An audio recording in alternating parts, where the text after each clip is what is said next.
Our pregame show is brought to you by Brewer Heating and Cooling, your local Ream Pro partner. You can count on the trained professionals at Brewer Heating and Cooling for all your home comfort needs. Good evening and welcome to Friday Night Football here at Ingalls Field in Ripon, Wisconsin. As it's another high school football night, the Rippon Tigers tonight hosting the Port Washington Pirates. Our pregame show is brought to you by Brewer Heating and Cooling, your local Ream Pro partner. You can count on the trained professionals at Brewer Heating and Cooling for all your home comfort needs. We thank you for joining us here tonight on AM 1600 and 93.1 FM WRPN The Wave. And also on the World Wide Web at youtube.com/Rippon Channel. Working tonight with my longtime friend of well over 30 years is Marty Ernser. Marty, glad to have you back after your little trip down to the state of Kansas and stuff. Yeah, me and Mahomes we're buddies. We hang. So today's his birthday, by the way. So happy birthday! Is. I know he's watching in. So well, absolutely. So I got to get back on that diet because there's no barbecue left in the state of Missouri or Kansas. All right. Well, that's good enough. Now, and of course, the sauce is always the best. Is that correct down there? I mean, that's what people say. Yes, it's called Q39 Hayward's. Gates. Oh yeah, good stuff. All right. Well, anyway, back to the game at hand tonight. The Rippon Tigers, again, hosting the Port Washington Pirates. The Tigers, of course, 0-4 on the season. Port Washington, just the opposite. They are 4-0. And as a matter of fact, in Division III, Port Washington is the number one team ranked in the state. They are about twice as large as Rippon when it comes to school enrollment. And, Marty, they just have a really solid, good football team. Yeah, and they're big. You said when you went into they're large. I was on the field with pregame. Yeah. They're large. Yeah, they are. No, they're solid. And the guy that stirs the drink, the quarterback, number 5, Ben Fritz, he's got 6 touchdowns. He's averaging about 110 yards passing a game, only a couple INTs on the year.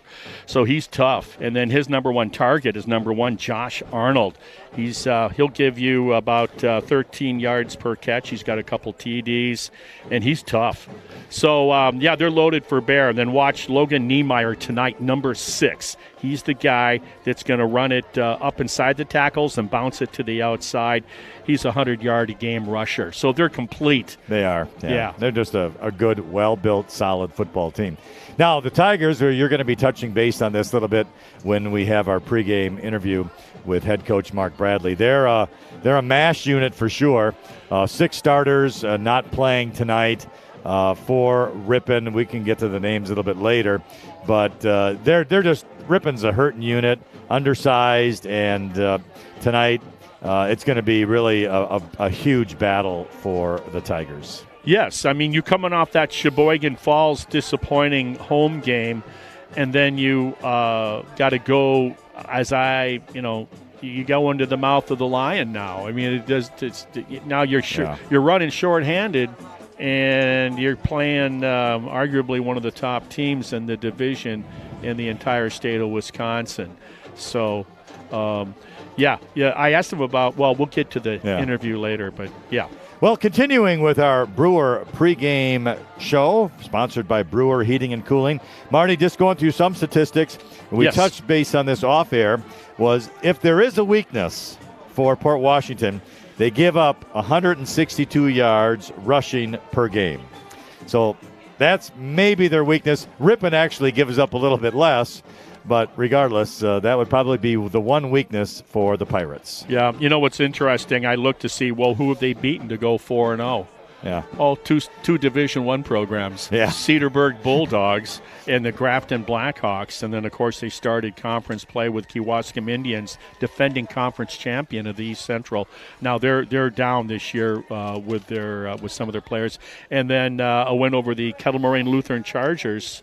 So that's their 4 wins. We'll just talk a little bit about the conference now with Port Washington and Plymouth. They're both 2-0 and undefeated. Yep. They appear to be on a collision course for the championship. Yeah, mark that calendar, September 29th, coming up on the end of this month. It'll be the Pirates right here traveling Pirates versus Panthers at Plymouth. So it's going to be kind of like Vietnam. Hey, a little bit of a surprise. I thought last week we talked quite a bit about the Plymouth and Berlin game. Were you a little surprised how Plymouth kind of handled Berlin in that matchup? Not at all. I was completely surprised, not a little surprised. Really? Okay. Oh, yeah. Because Stellmacher over there, his dad, Joe, it's all about physicality. It's all about 2 tight ends, and here we come. And the score of that game was 35-8 Plymouth over Berlin. And we'll talk as we get into tonight's contest. We'll talk about tonight's matchups, but definitely a surprise. We knew Plymouth was good with their quarterback, feature running back Schiller. We knew they were tough, but to go on the road into Berlin and basically take them to the woodshed was a big surprise to me. Okay, very good. All right, well, again, we're just about ready to start here with the game. The game officials have been out there, but let's take time right now and listen and watch Marty's interview with Rippon High School head coach Mark Bradley.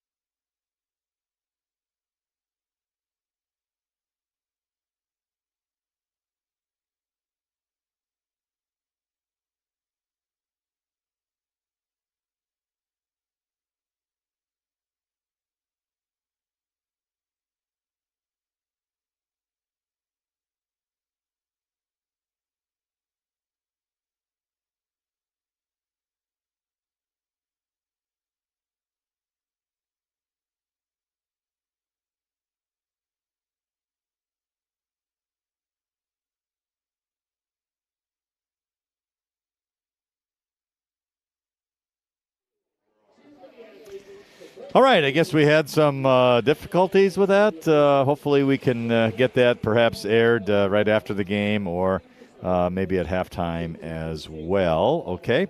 Right now, the teams are on the field ready for our national anthem. And what we will do then is take a commercial break, and we will return with the kickoff on our Brewer Heating and Cooling pregame. We'll be back in a moment.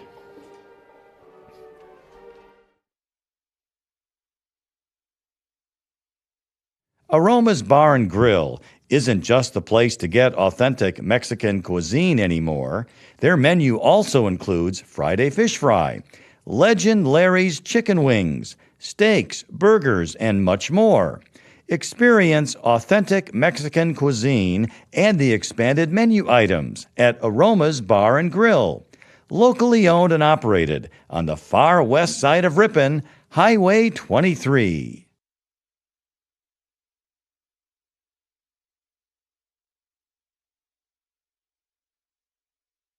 Rippon Area School District continues to offer the very best educational options to each and every student.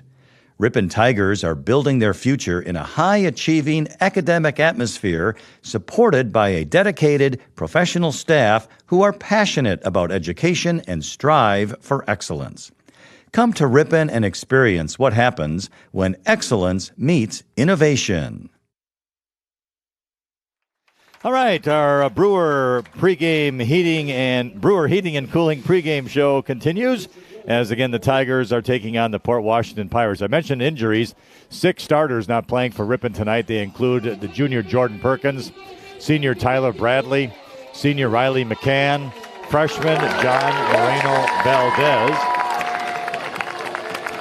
the junior Spencer Nitsky and senior Jacob Riddick. Those are the players not playing for the Tigers here tonight. Wow, what I can tell you, at least half of those names are not just regular starters. They're impact type of players, whether it be the running back or a linebacker, upperclassman senior on the offensive line. I mean, yeah. So there's going to be some JV players that are getting thrown into the fire against one of the top quality programs in the state.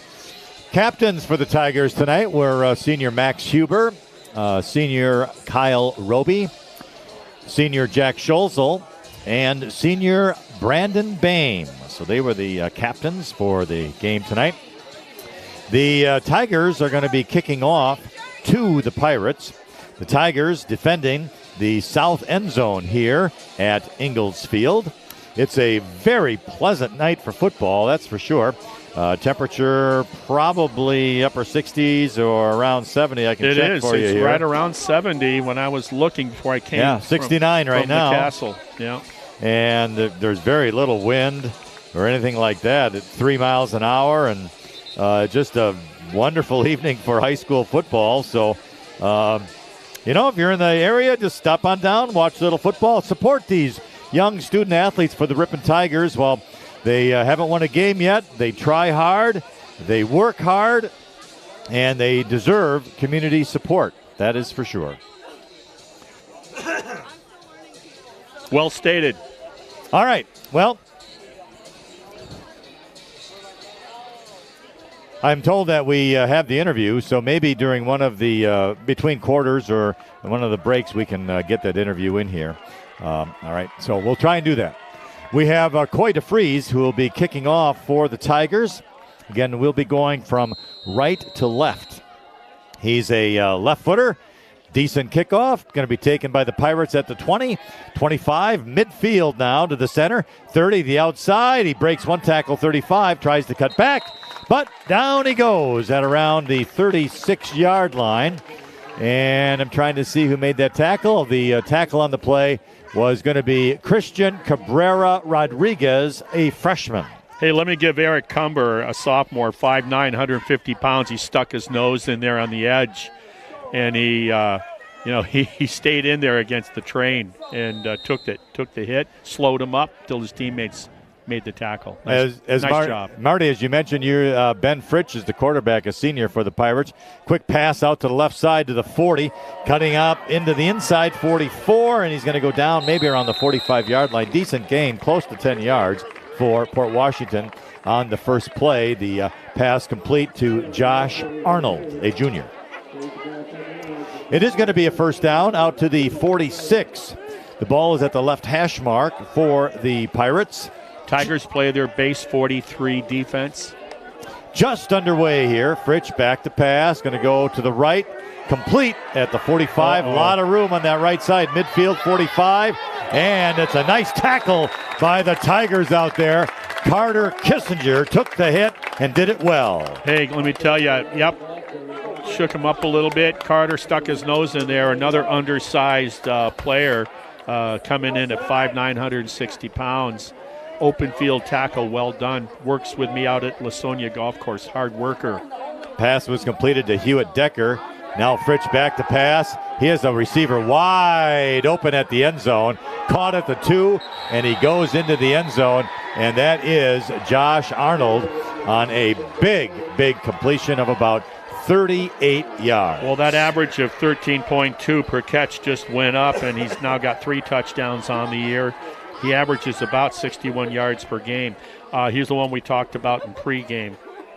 So it's a touchdown at the 11:07 mark here in the first quarter. It took a mere 4 plays for Port Washington to score. Here is the point after touchdown kick, and it is up, and it is good. So 11:07 remains here in the first quarter. Our new score is the Port Washington Pirates 7 and the Rippon Tigers 0. We'll be back with a kickoff right after these messages.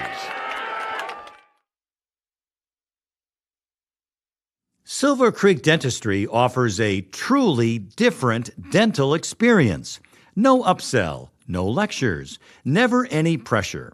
They truly believe in treating you the way you want to be treated, with friendly and compassionate dental care. Silver Creek Dentistry for all your dental needs.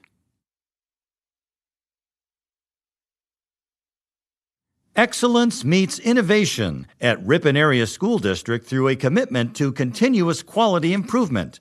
Rippon was awarded over $1,400,000 in grants to expand support for students and their families through interventionist supports, school-based mental health, and after-school programming. Come to Rippon and experience what happens when excellence meets innovation. And we're back at Ingalls Field for Friday Night Football with the Rippon Tigers and the Port Washington Pirates. The Pirates just kicked off, and their kicker put it into the end zone, so Rippon will have the ball at their own 20-yard line where it will be 1st and 10. The quarterback is Parker Webb for Rippon, 6'1", 175, and a sophomore. Good news, we have Declan Dudzinski back for the Tigers. He's one of the running backs there with Parker Stellmacher. Yeah, he's a playmaker. All right, so Webb going to hand the ball off to Stellmacher, left side, and he's going to get back to the line of scrimmage at around the 20 before he is tackled down.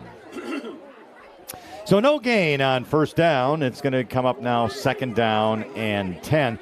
Tigers had a little wishbone action out there on offense, it looked, Marty, on that formation. New look. The reaction, though, of the defense, they just flowed to the ball. More would-be tacklers than blockers. Ball's going to be at the left hash mark on the 2nd down and 10 play, right at the 20-yard line. Webb under center now, and this is going to be a quick handoff right up the middle. I think that's Kyle Roby with the ball. Let me double-check on that. And it is number, check that, 30, Caden Pear, I beg your pardon. Yeah. Right. He was the ball carrier, Caden Pear. He's a senior, 5'10", 195 pounds. And he gets 3 yards right up the middle to bring up 3rd down and 7. And Pear just came back a week ago, I think. He had missed after that Nakusa game, got knocked out of that game. We hadn't seen him until last week. I see at the tight end is Kyle Roby, that right tight end. Again, kind of a wishbone formation here for Rippon on this 3rd down and 7 play. Going to be option. Webb pitches it, goes off the running back's shoulder pads and hands. Rippon does recover, but it's way back at the 16-yard line, so a loss of about 7. That's going to bring up 4th down. Yeah, the quarterback flipped that right at the helmet, and you just can't do that. That's something that gets done in practice. And, it was off. It's going to be 4th down now and about 13 yards. Rippon is going to be back to punt. Tyler Bradley not playing, so the Tigers will have a new punter, and that's going to be Max Huber. And now we have a penalty marker. And what is this going to be? Well, I don't know, but it looks like it happened before the snap. I'm wondering if there was just illegal formation. 12 men. We had 12 guys on the field. Well, when you're 0-4, Marty, why not give it a shot, huh? Although you'd rather do it on 1st, 2nd, and 3rd down instead of 4th, but Yeah, definitely do it when you're closer to the end zone. Yeah, I agree. All right, well, anyway, that makes it a little worse, 4th and 18, but regardless, Huber going to punt the ball right at his 3-yard line. It's a low line driver, and it goes out of bounds, I believe, at around the 25-yard line. So that's going to be excellent. Beyond excellent field position, actually, for Port Washington with 8:56 remaining in the 1st quarter. Yeah, the barometer I'm looking for is intensity. You need some intensity if you're Rippon.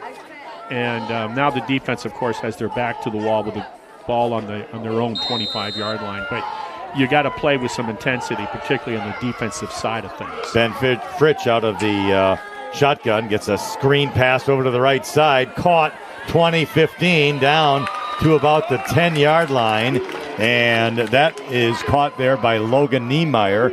And Marty, you had mentioned him in the pregame. Yeah, he's their go-to guy on the ground. He averages about 6.5 yards per carry, about 100 yards per game.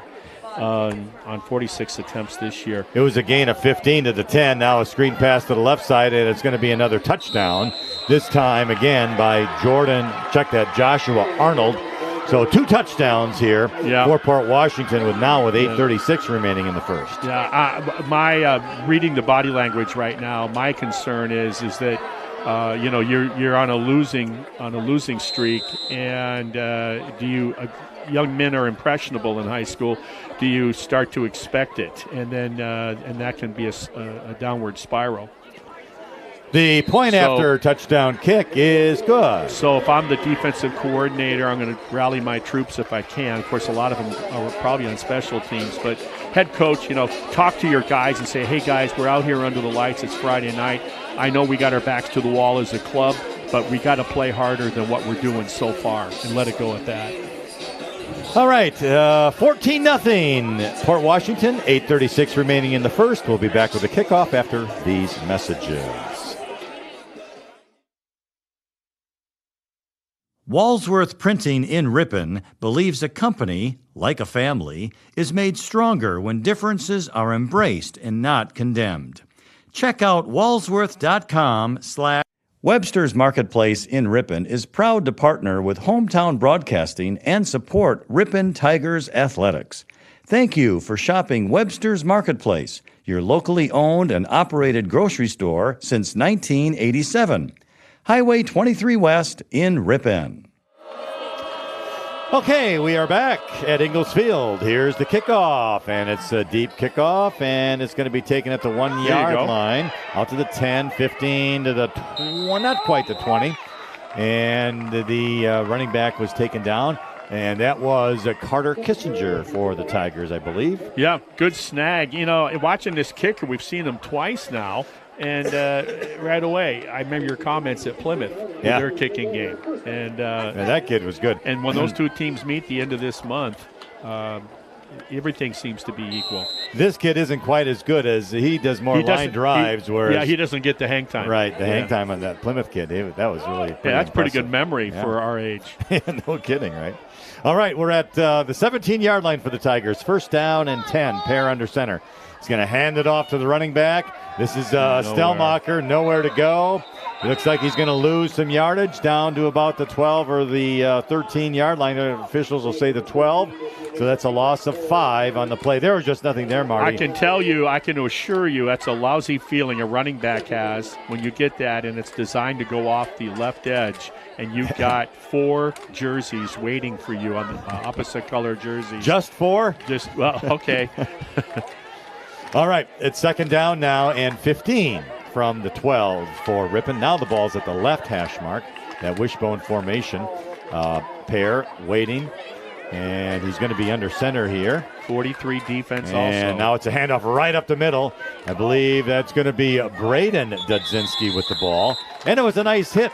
5 yards back out to the 17. So the Tigers did get the first down yardage that they lost. Another sophomore, Dudzinski, Braden, sophomore. So now it's at the 17. It will be third down and 10 for Rippon.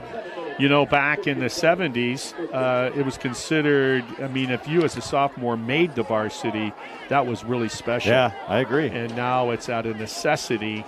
A bunch of 10th graders on pretty much most teams. 14-0 Pirates. 7 minutes now in the first. Pair is going to go back to pass. He's going to roll a little bit to the right. Quick pass underneath is incomplete. It wouldn't have really gone anywhere. The receiver was well covered. I believe that was Declan Dudzinski. And had he caught it, it may have been a gain of a yard or two. But nonetheless, incomplete. Fourth down and 10. Yeah, the trouble right now is Rippon just trying to, get the ball going north-south kind of thing here, and they're unable to so far, and then it makes the passing game that much more difficult. So Rippon will punt again, and this punt is much, much better. Going to be taken at the 42-yard line of Port Washington. Midfield, penalty flags all over the place. And the returner is going to be Ben Fritsch, the quarterback. But this will be brought back. Nope, I beg your pardon, not the quarterback number 7. It is Cal Luce. And it's going to be down at the 34-yard line. But we have 2 flags on the play, and they look like they're both against the Pirates. Rippon needs that help right now. And then when you see those types of things on special teams, you just hope that the Rippon player that was the person receiving the block in the back doesn't get hurt. That's exactly right. I mean, yeah. All right, so with the penalty, Rippon will at least hold Port Washington in their own territory here. Yeah, right, because it's been way too easy. So from the 44-yard line, it will be 1st and 10 for the Port Washington Pirates, leading 14-0. 6:49 remaining in the first quarter. Man in motion. Fritsch, the quarterback, out of the shotgun. He's going to roll to the right, looking to pass. He does, and it is complete at the 42-yard line. Nice catch there by Sam Paston, and he was well covered too. That junior just went up and wanted the ball. He just wanted it because it was pretty good pressure on the quarterback, Fritz. Mm-hmm. And just a good pitch, but a better catch because the defensive coverage by the Tigers was good. Gain of about 16 to the Rippon 41. 1st down and 10. Now a quick hitter to the left side. Nice defensive tackle out there by Declan Dudzinski after the completed pass. Great read, great fill by the junior, and good open field tackle. Did 3 things instantaneously well to hold them to a 1-yard gain. Ball at the 40, 2nd down and 9 now for the Pirates. They started at their own 42 in their own territory. And now it's 2nd and 9. Man in motion to the left. Fritsch in the shotgun. Has it. Quick pitch back to this Arnold. He scored 2 touchdowns already. Breaks some tackles. 35-30. Cuts in to the 25 before he finally goes down. The Tigers take him. It was a nice run and a 1st down for Port Washington. And by who else? The younger Dudzinski, Declan's younger brother, Braden Dudzinski, yes. Yeah. So who do you think gets the last pork chop at the dinner table at the Dudzinski at Mark's house? We'll have to find out later. So now at the 25, 1st down and 10. A running back goes in motion to the right. Fritsch back to pass, looking. Now he's going to roll to the left. A lot of time. And he's going to float one out there at around the 5-yard line, but it falls incomplete. Great job by Declan Dudzinski, because when the quarterback sprints out onto the flat in space, you're wondering, is he going to tuck and run or throw it? What do I do? Do I step up and go out, leave my man that I'm covering and go after the QB, or stay with my intended receiver? And he stayed with the guy, and sure enough, they threw it to him, and Declan Dudzinski did not get fooled. Nice job by the junior. 5:16 remaining here in the first quarter. Again, it's the Pirates 14 and the Tigers 0, but Port Washington driving, 2nd down and 10 at the Rippon 25-yard line. Got to have a big play here as we get the official whistle. A timeout by Rippon. Rippon will take a timeout. And so will we. We'll be back with the 2nd down play right after these messages. If you're looking for straighter teeth, better chewing, or simply a better-looking smile, Sensational Smiles Orthodontics offers treatment for both adults and children. Sensational Smiles Orthodontics, your only local one-stop orthodontic office, located in downtown Rippon. Walsworth Printing in Rippon believes a company, like a family, is made stronger when differences are embraced and not condemned. Check out walsworth.com/careers for hiring opportunities. Proud to support Rippon High School. Welcome back to Ingalls Field for Friday Night Football on AM 1600, 93.1 FM, and youtube.com/Rippon channel. Under the lights, Friday night, Ingalls Field, Rippon, Wisconsin. Here we go. 2nd down, 10. Back to pass. Fritsch looking left side, and it's overthrown. Intended for the receiver, Joshua Arnold, but also, again, good coverage by Dudzinski. Yeah, he showed long, and then he ran a hitch, broke it off, and sat down about a 15-yarder. Dudzinski was able to come back and close, threw it out of bounds, 3rd and long. Rippon defense. See, someone needs to be down there leading that bunch and getting them all jacked up here. Opportunity to make it a 4th down situation. I was going to say, after the initial shock and awe, yes, Rippon kind of tightened up here a little bit. So let's see what happens now on 3rd and 10. Fritsch. Bubble screen out there. Good coverage. It is completed. But nice job by Declan Dudzinski. Got a hold of Arnold. Wouldn't let go until help arrived. And number 30 also, the other super sophomore. Was that 20 or 30? No, it'd have to be 30. It'd be Caden Pear. Yeah, nice play. Caden Pear was in on that too. Wow, Port Washington going to try a 40-yard field goal attempt. Well, we were bragging about his foot. Those yellow shoes might have something to do with it. And it's up, and it is no good, wide to the right. Yeah. Okay, look at that defensive stand taking over on downs. That's a big plus against a tough foe. That really is, and a good positive now for the Rippon Tigers. The missed field goal comes with 4 minutes and 35 seconds remaining in the first quarter. Our score is Port Washington 14 and Rippon 0. Glad to have you along Friday Night Football here at Ingalls Field. At halftime, we'll talk to the Rippon cross-country coach Chris Gatsky. They have a big meet tomorrow, the Chris Greening Invitational. Right behind my house, the bird feeders, they're going to be nervous. Here we go. There's a handoff on the inside, but it's going to be a loss of 1. That's a design. I'm sorry. That's a design misdirection play, a little bit of a counter. The quarterback was rolling out to the right. The counter running back is coming back to the left. But because of the upfield gain by the defensive front, they just blew that whole play up. Lost a yard. The ball carrier was Caden Pear. And so it is a loss of 1. It's going to be 2nd down now and 11. Under center, hands it off Declan Dudzinski. Goes to the right on a sweep, but no room, and looks like a loss of about 2 yards on the play. My feeling is this. They have not only not gained yardage, they, in probably about 4, possibly 5 efforts trying to get to the edge, have lost yards on every play. I'm going to run this up inside the tackles. If anything, try to run it straight up the field and take away the athleticism and the pursuit by this the one play they did have, defense. Remember that one play they had a 5-yard gain on that one play. Yes. A quick hitter off the A gap on the right side. Yeah. All right, it's 3rd down and 12. The ball at the 18-yard line and over at the right hash mark. So Webb is under center. He has it. Going to be a little reverse to the left side. That's Stelmacher. He has a little room out to the 21, but he needed to get way out to the 30 for a first down, but at least this time positive yardage. Exactly.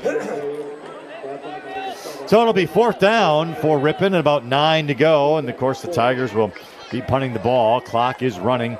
2 minutes, 50 seconds remaining here in this first quarter. Rippon needs to block here. On that first block attempt, they had an overload on the left side and almost blocked that kick. I actually think they got a piece of it. Snap. Punt. Decent punt. Taken at the 42-yard line. 45. Left side 50. 45.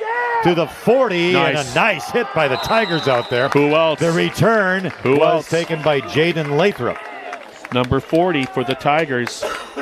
Yep, Eric Cumber, another 5'9" sophomore. There must be a rule at the Rippon School District that if you're playing football and you're just a 10th grader, you cannot exceed 5'9", nor 160 pounds. Well, it was a good hit. He took him shoulder to shoulder, and he made a beautiful tackle at the 35. And I dare say Port Washington has a different rule. Yeah, I guess they do. 35, 1st down and 10. Man in motion. Fritsch going to hand the ball off. Oh, yeah. Hey, it's a tackle for loss. Kyle Roby. For the Rippon Tigers. Kyle Roby at that interior defensive tackle blew up and gave him a bear hug. Nice job, Kyle Roby. It's going to be a loss of 3 on the play.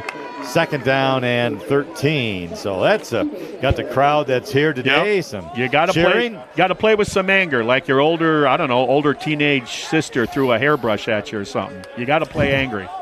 All right, now from the 38, 2nd and 13. Here's a handoff right up the middle, and it's going to be to the 40-yard line before he's going to be dragged down there. Boy, dragged down is the word, too. Bowden Greff got a hold of him, wouldn't let go, and the runner finally did get down at around the 28-yard line. Bowden's 205 pounds. He dragged him 4 more yards. The running back was Logan Niemeyer for Port Washington. Yeah, he's their stud on the ground.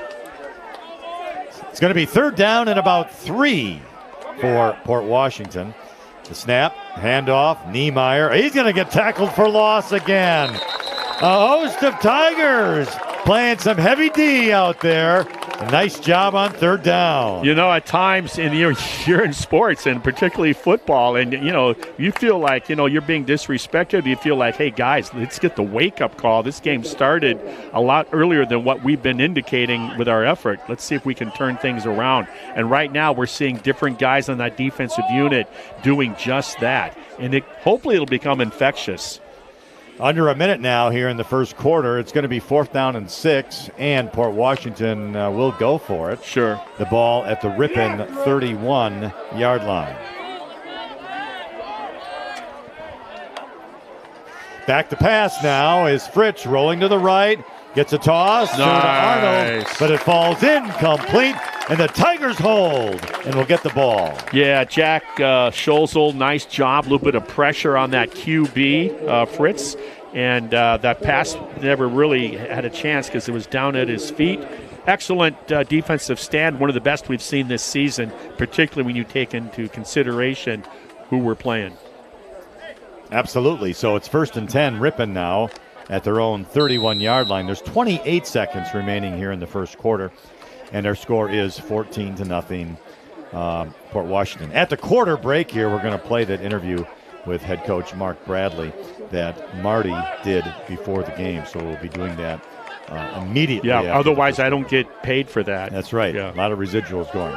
Here's going to be a handoff nice, left side, cutting up the middle is the running back for the Tigers. Good job out to the 34-yard line. That's Parker Stellmacher. He's going to gain 3 yards. And tell you what, we have 15 seconds to go in the quarter. They probably won't run another play, so let's take a break now. Play that interview with head coach Mark Bradley with Marty.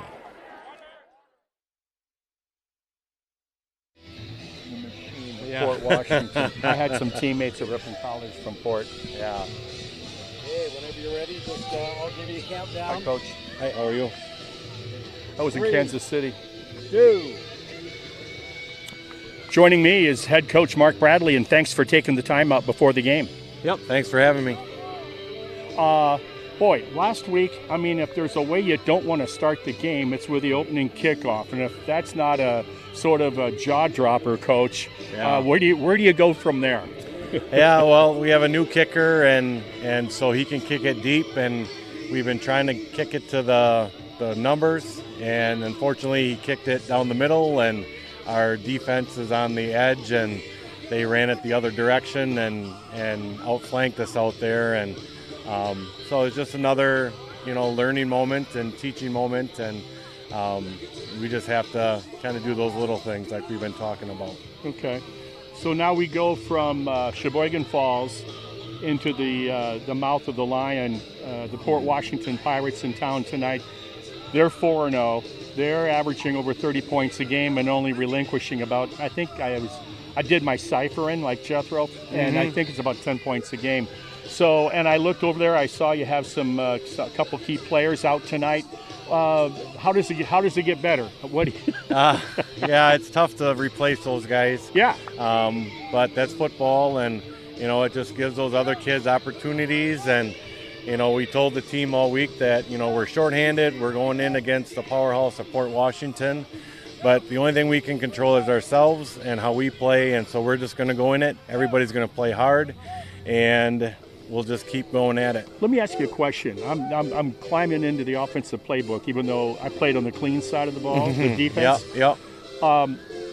I've seen it a few times, but on the passing game, it seems like almost everything we're throwing is deep. Yep. Any thoughts this week in practice, trying to work some stuff out, some quick hitters? Yeah, we're trying to throw short. All of our pass routes have a short option and a deep option. And it's just whatever the quarterback kind of sees and stuff and that. And so, we've been talking, read the corners, read the safeties, and then that's what he's doing and stuff like that. And so, how's the morale, Coach? And during the week of practice, how are they holding up? They're good. They're doing well. And, and like I said in the paper this week is, these kids just keep playing hard. They're enjoying it. They don't want to get taken out. They want to keep playing, and, the JV kids are ready to go in when it's their turn and that. And the kids just come every day and they work hard in practice and we go through the things and stuff like that. And, there's no hanging their heads. There's no slouching around that stuff. And, it's just a great group of kids. It's just where, we don't have the large numbers. We don't have a lot of depth. And so, that hurts us against these stronger teams and that. And that. But, they just keep fighting and keep playing hard and, putting other guys in when we have opportunities to get them experience. It'll all help down the road and in future years too. Okay, Coach, I want to thank you for taking the time. Best of luck to you tonight. Thank you. Thank you. Yep. The player introductions and the kickoff. All right, we hope that you enjoyed that interview that Marty had with Coach Bradley. What you missed, a couple running plays by the Tigers that didn't go for much, and then on fourth down, Rippon punted, but the punter was unable to hang on to the snap. He fumbled it a little bit, so Port Washington got the ball at the 17-yard line. It's now going to be second down and 4 and a touchdown right up the middle for the Pirates. And therefore, that adds to the Pirates' lead with 10:18 remaining here in the second quarter. Yeah, it's like Port Washington after that defensive stand by the Tigers said, wait a minute, not so fast. Yeah. And they reclaimed the momentum if there was going to be any thought about taking over momentum in this game. Yeah, that play was right up the middle for a touchdown, and the point after touchdown kick is good, so that changes our score here. 10 minutes and 18 seconds remain in the second quarter. Our score is now Port Washington 21 and Rippon 0. We'll take a timeout, be back with the kickoff right after these messages. Walsworth Printing in Ripon believes a company, like a family, is made stronger when differences are embraced and not condemned. Check out walsworth.com/careers for hiring opportunities. Proud to support Ripon High School. Floral Expressions is a full-service floral shop conveniently located inside of Webster's Marketplace. From centerpieces to balloon bouquets, full wedding flowers to custom and sentimental remembrance arrangements, Floral Expressions is here to help. Inside of Webster's Marketplace, Highway 23 West in Ripon. All right, we are back. Here is the kickoff by Port Washington here at Ingalls Field. Nice kickoff. Going to be into the end zone. The kicker, by the way, is Keaton Noss, a senior, and he's got quite a leg on him. Yep. Keaton Noss. Marty, one thing you mentioned during the pregame that was being aired between quarters was Rippon has had some success, although limited, running straight up the middle, but going to the outside has not. Yeah, definitely is a no-no in terms of trying to get to the edge and be successful where you can turn it up.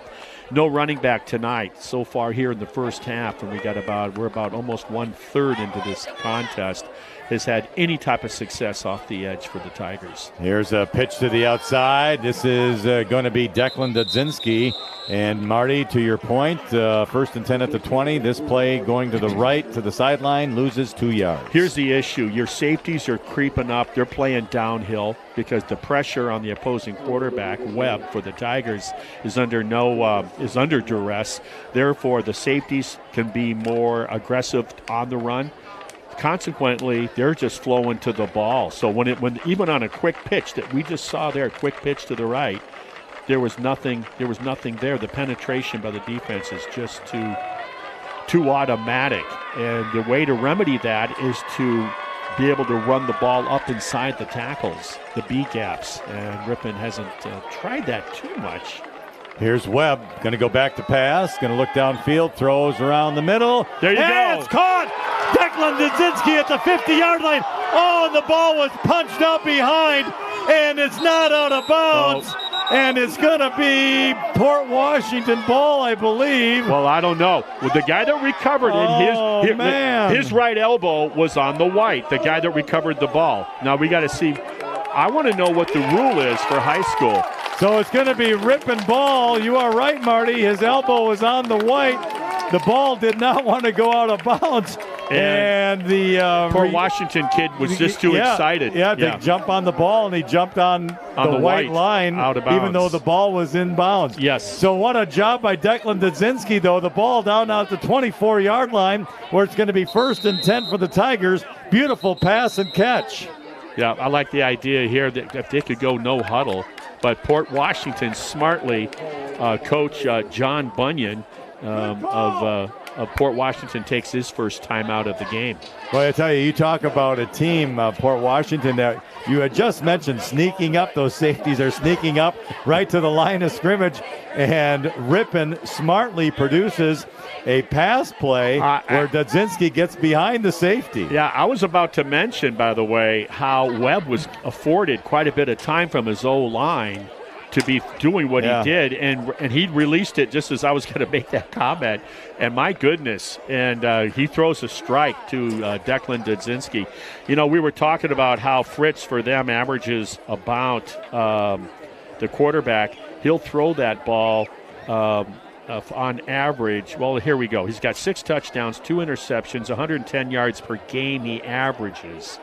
But our quarterback, he averages 18 yards per catch, whereas theirs is 14 yards per catch. If you look into the numbers, you can find find enough there. But great play from Webb to Declan Dudzinski to put Rippon for the first time tonight into Pirate territory with a serious threat on 1st and 10. Now the other thing during the timeout messages, tuck that ball in tight. Boy, and as my dad used to say, it's not a loaf of bread. All right, so here's a handoff right up the middle. It's going to get some positive yards for the Tigers. That's probably on the carrier, Caden Pear. Yeah, I'm guessing about 2 yards. Let's see what they give it is him. Pear. Going to get I guess just 1 yard to the 23-yard line. But it's positive yardage, 2nd down and 9. 8:50 remains here in the second quarter, where it is the Pirates 21 and the Tigers 0. So we had some exciting play there, and let's see if Rippon can capitalize on that big gainer. Ball's at the right hash mark. Webb under center. Going to go back to pass. Looking. Block. Oh, it's tipped at the line of scrimmage, and it's going to fall now incomplete. Yeah, Reed Stolfus is that's our sophomore. Number 8 for them. Landon Jankowski, a junior, who came flying in at the last second. He had we picked up the block coming from the left edge, but on almost like a delay blitz, blocked that pass attempt. So it's now 3rd down and 9. The ball is at the Port Washington 23-yard line and the right hash mark. I'm surprised they haven't come at Kyle Roby, the tight end, at all. They've thrown to him maybe just twice this year. Oh, and now Port Washington jumps offside. Little cadence, why not, right? A little cadence change without doing anything other than the quarterback. You got a free 5 yards. And that they did. So instead of 4th and 9. Or 3rd and 9, I beg your pardon. Yeah. Instead of 3rd and 9, we're going to make it now 3rd and 4 for Rippon. The ball moved to the 18-yard line. So that makes it easier for Rippon on 2 downs, which I'm sure they want to get the first down here. But if they don't, they have a good chance on 4th down. Well, we just gave it back. Yeah, we just gave it right back. Well, the thing is, Oh, boy. what's interesting is 3 of the Tigers moved at the same time. So I'm not sure what went on in the huddle. Well, a lack of communication. Well, for sure. usually it's one. Usually you get one. Usually you get one guy jumping. Yeah. How do you get 3 guys jumping? So. Well, all right. Now the ball's back to the 23, where it will be deja vu all over again. 3rd and 9. All right, here's Webb. Oh, he fumbles the ball. He tried to pitch it, and it's picked up by Port Washington. Oh, it is, and it's going to be my. Hewitt Decker, another junior. I tell you, I see a lot of juniors on this Port Washington team. To be highly ranked as the way they are, and to have non-seniors is huge for the program. And that's a program, Port Washington. They've always been a football town, much like Sheboygan Falls and Plymouth.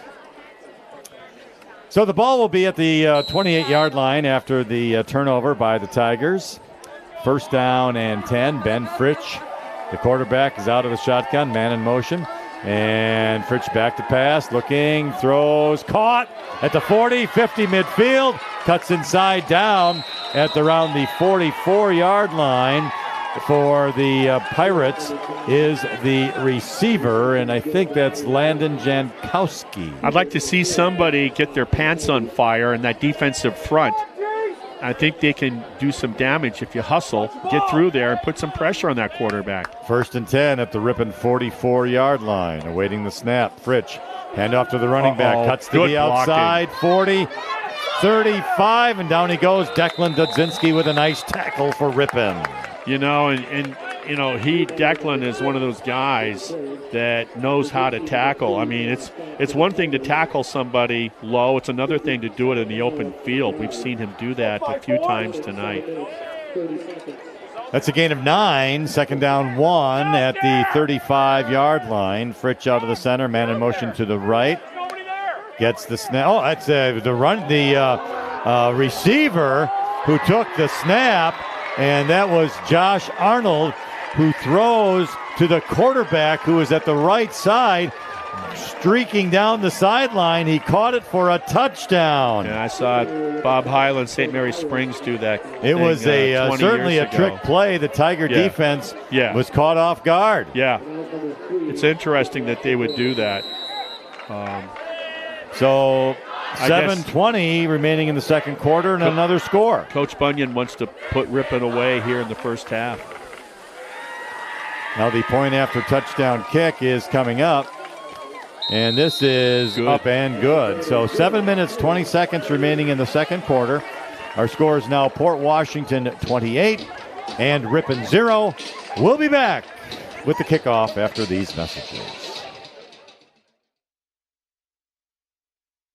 Holman Automotive Group is committed to providing a professional and positive sales experience along with the best possible service. Their friendly and knowledgeable staff is always willing to go the extra mile to make sure you are satisfied. They are proud to be a part of the local community and look forward to serving you for many years to come. Holman Automotive Group in Rippon and Waupun. Friendly service, competitive pricing. Modern Overhead Door does a tremendous job with quality installation of new garage doors and providing professional service after the sale. Selling residential and commercial CHI overhead doors. Modern Overhead Door, family owned and operated in Rippon. Call 748-5000. And the kickoff taken by Rippon at the 4-yard line. Pass at 10, 15, 20, and down the returner goes. Decent return out there this time. And let's see, I think that number out there is the new kid, Vincent Meek, a freshman, 5'9", 150 pounds, number 43 on the play. So he got that kickoff and took off up the middle. Good job, out to the 20. 1st and 10 for Rippon. 7:13 remains in the second quarter.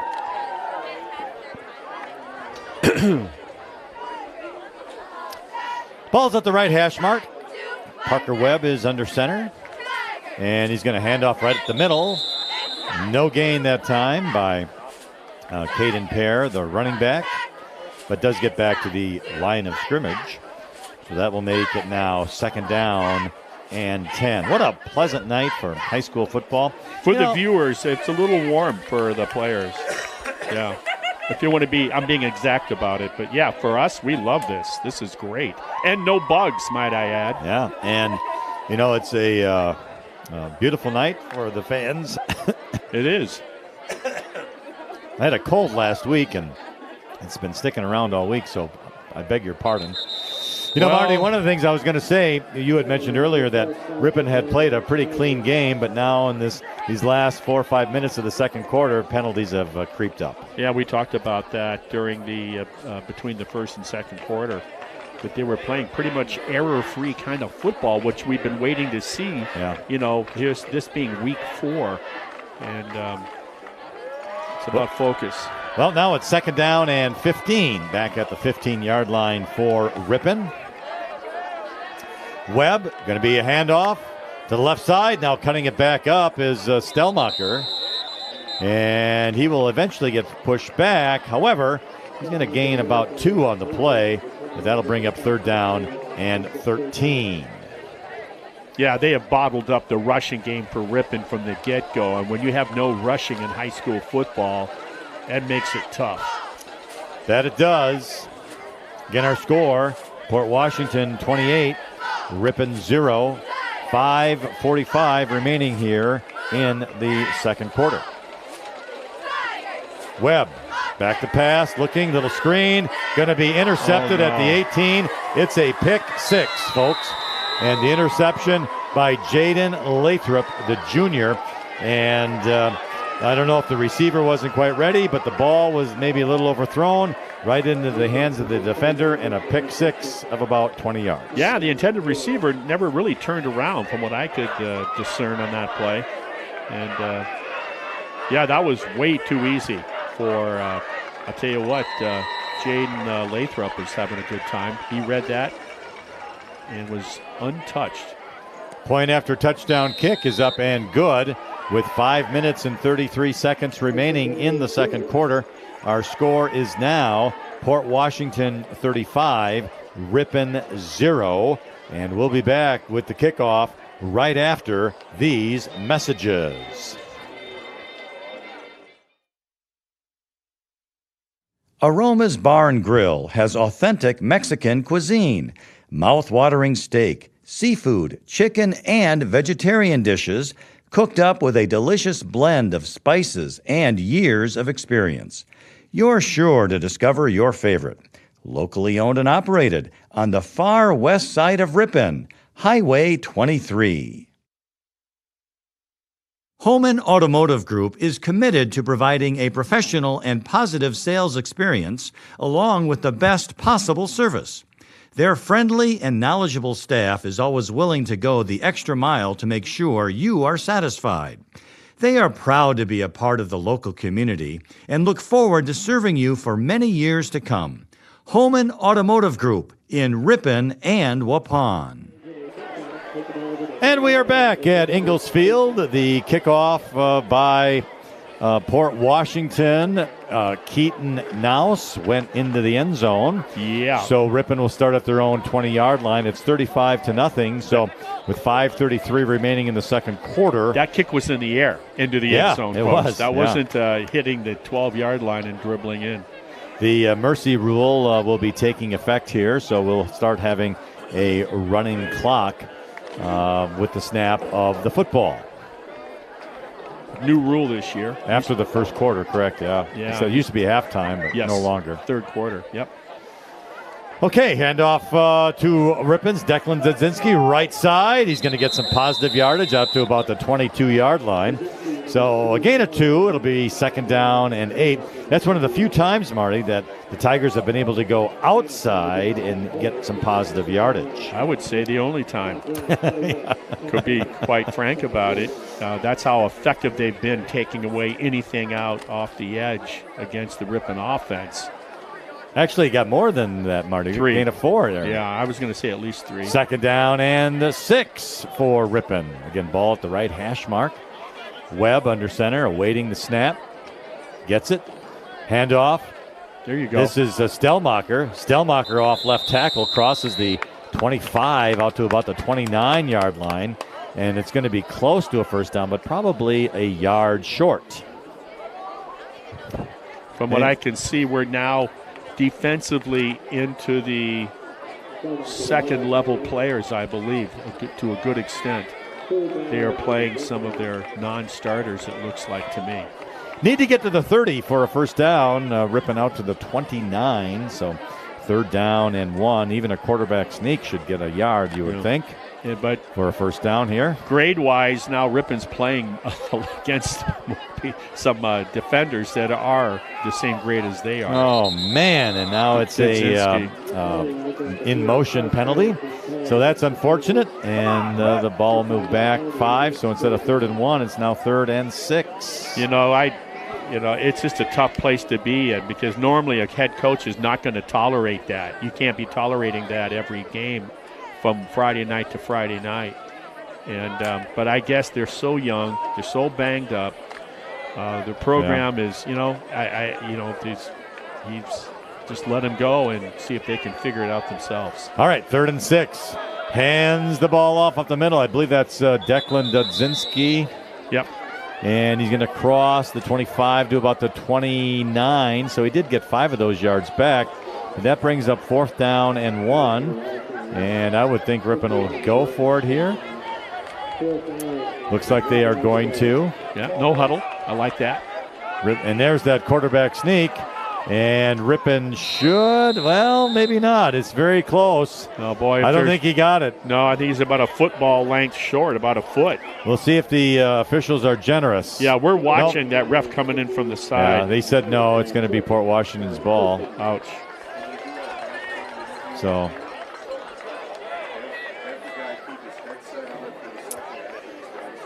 it'll be no gain. And it's going to be at the 29-yard line, 1st and 10 here for Port Washington. The starting quarterback remains in the game for the Pirates, Ben Fritsch. He gets the snap. He's going to look downfield, throws, and he does. And it's incomplete. Intended short for a receiver, Judah Meeks, a senior. And it was kind of thrown behind him, but good coverage by Rippon on the play. Yeah, it was. And even the deepest Port Washington receiver, Rippon had him covered, and that's their man, Josh Arnold, who's got a couple touchdowns tonight. So that brings up 2nd down and 10. As we mentioned, running clock, so we're under 2 minutes here in the second quarter. It's the Port Washington Pirates 35 and the Rippon Tigers 0. 2nd down, 10. Trips left, twins to the right, naked backfield. Man in motion now to the right. He is not going to get the handoff. I see a flag come in the air. Look at this. Rippon is going to get a sack way back at the 44-yard line. What a job by the Tigers. 54. And that's going to be Bowden Graff on the play. Nice job. That's just hungry. That's just wanting it. And did you see how he did that with one hand? My goodness. He grabbed the back of that jersey and flung him like a rag doll. From the 29 back to the 44, a loss of 15 yards. Yeah. It was an illegal motion penalty against Port Washington, which will be declined. So now it's going to be, 3rd down and 25. I got to believe that teammates, when you're playing with someone like that, with that sort of effort, becomes infectious. Under a minute now in the second quarter on this 3rd and 25. So we'll see what Port Washington does here. Back to a pass. Oh, a fake screen to the left, screen to the right, wide open. 3-on-1 out there to the 30, 25, 20, 15, 10, and down he goes out of bounds by guess who? Declan Dudzinski. Another open field tackle. Used the sideline to his advantage very nicely. Well done. Clock is running, so at 20 seconds now, Port Washington trying to get set up. They do have 2 timeouts remaining if they choose to take them. Surprised they didn't call it. Now a quick hitter to the left side. Flag down. It's going to be, I think, another motion penalty would be my guess. But that is going to end the quarter anyway, unless they call a timeout, and Port Washington will not. And that ends the first half of play. Now let's see. just kind of keep it here for a moment to see what's going to happen. Yeah, Bowden Greff, nice job by the senior. Just a nice play. You know, when everything's going against you. The officials are just going to let everything go here. Yep, and that's going to be halftime. All right, we have a halftime interview coming up here shortly with the Rippon High School cross-country coach, Chris Gatsky. And we will get to that interview, which will be live for you right after these messages.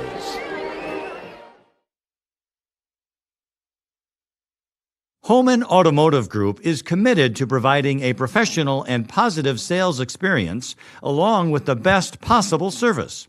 Their friendly and knowledgeable staff is always willing to go the extra mile to make sure you are satisfied. They are proud to be a part of the local community and look forward to serving you for many years to come. Holman Automotive Group in Rippon and Waupun. Friendly service, competitive pricing. Modern Overhead Door does a tremendous job with quality installation of new garage doors and providing professional service after the sale. Selling residential and commercial CHI overhead doors. Modern Overhead Door. Family owned and operated in Rippon. Call 748-5000. Our halftime show is brought to you by MPB Builders, known as an industry leader in post-frame construction. You can trust MPB Builders, a 13-time winner of the National Frame Builders Association Builder of the Year Award. All right, welcome back to Ingalls Field for Friday Night Football, Rippon High School football. The Tigers and the Port Washington Pirates. It has been all Port Washington here with our score, the Pirates 35 and the Tigers 0. The Rippon High School band has been playing here. They do a great job out there, and so that's been pleasant to listen to while we were on break. Our halftime show is brought to you by MPB Builders, known as an industry leader in post-frame construction.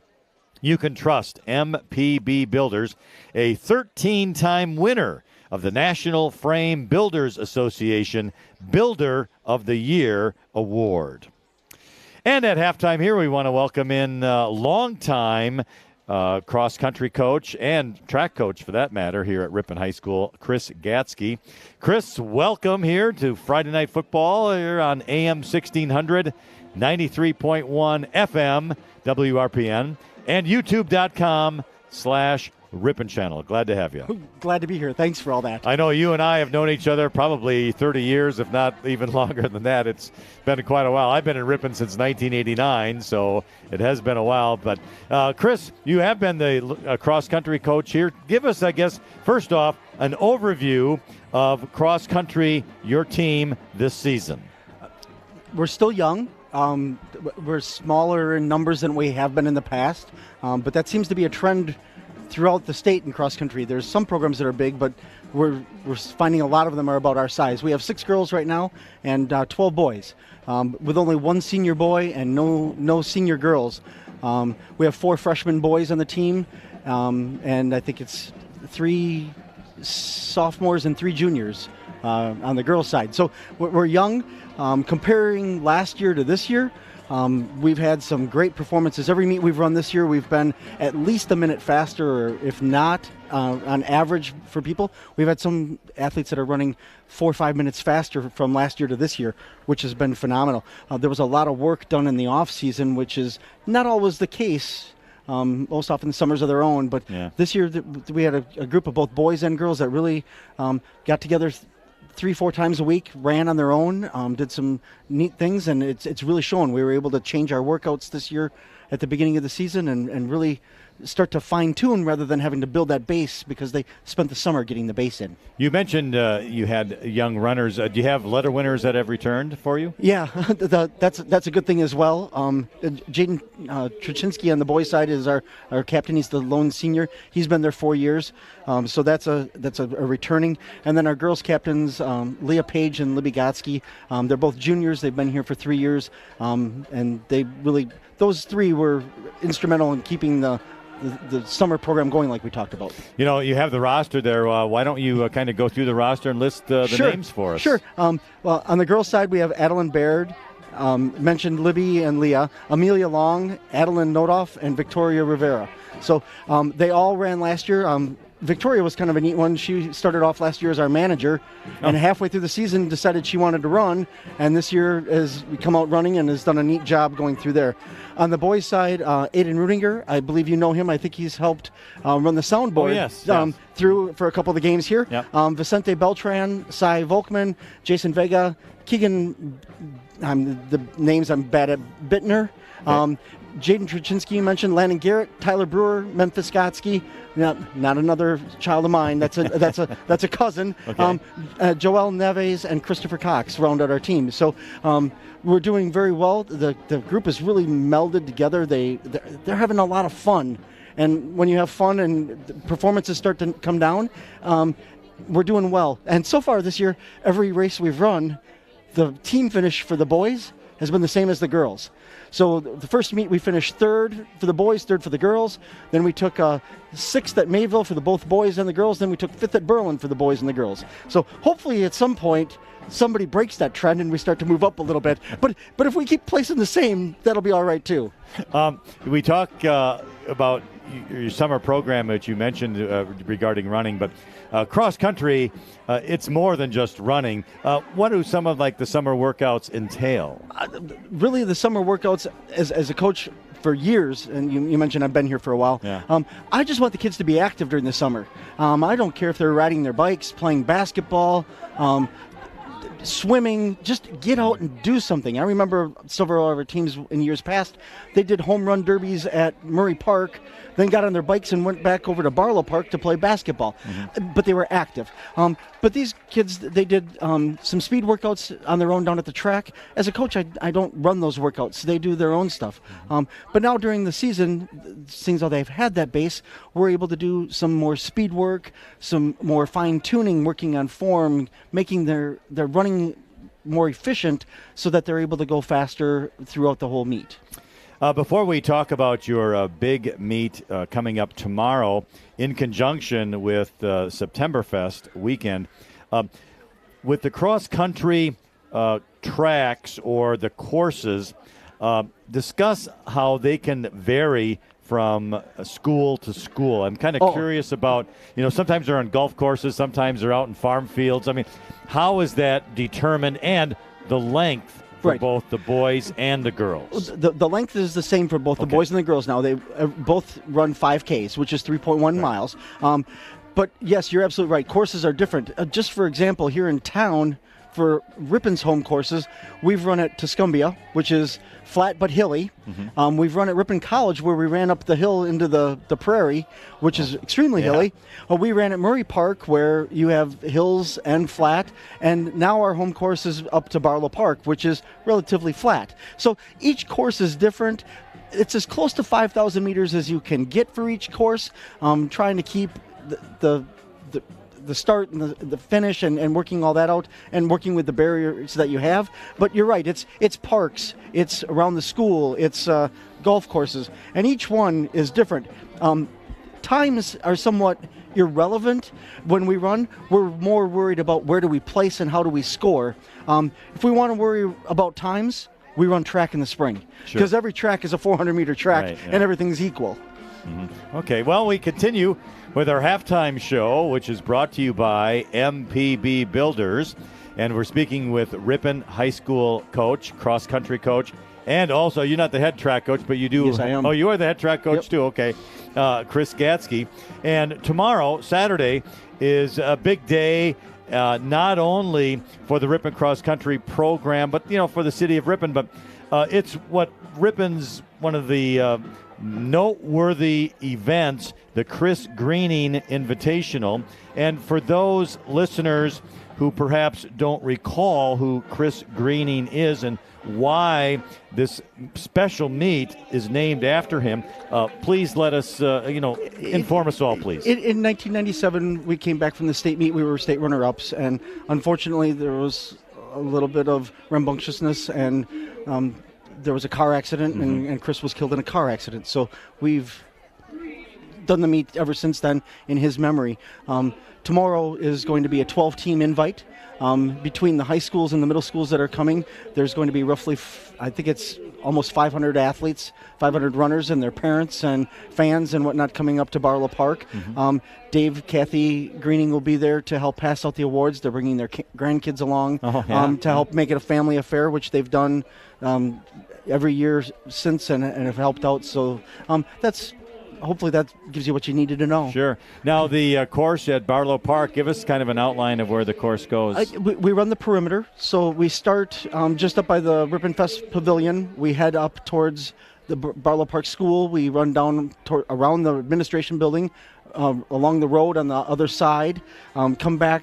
They put a gate in for us now because they put that fence up.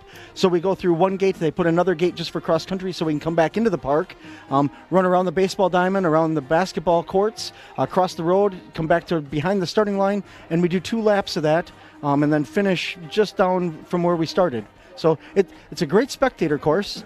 You can stand in one spot and see your son, daughter, or your friend, or just come and cheer.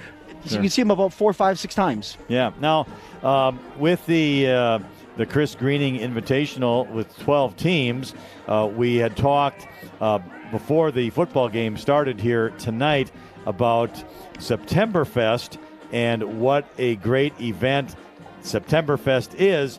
And not only that, the schools coming in tend to enjoy it as well. Yeah. In the past, I know for sure Campbell Sport, and there's been up to 4 schools that have actually, after our meet, they bring in and have Subway, eat at the pavilion, and then get on the bus and go downtown and enjoy the downtown and walk from end to end, check out the cars and do the whole work. So I know the teams love it, and I know parents that come and visit, they stay, they go downtown, and then head back to pick their kids up from their school when they go back. All right, that sounds like a real neat thing.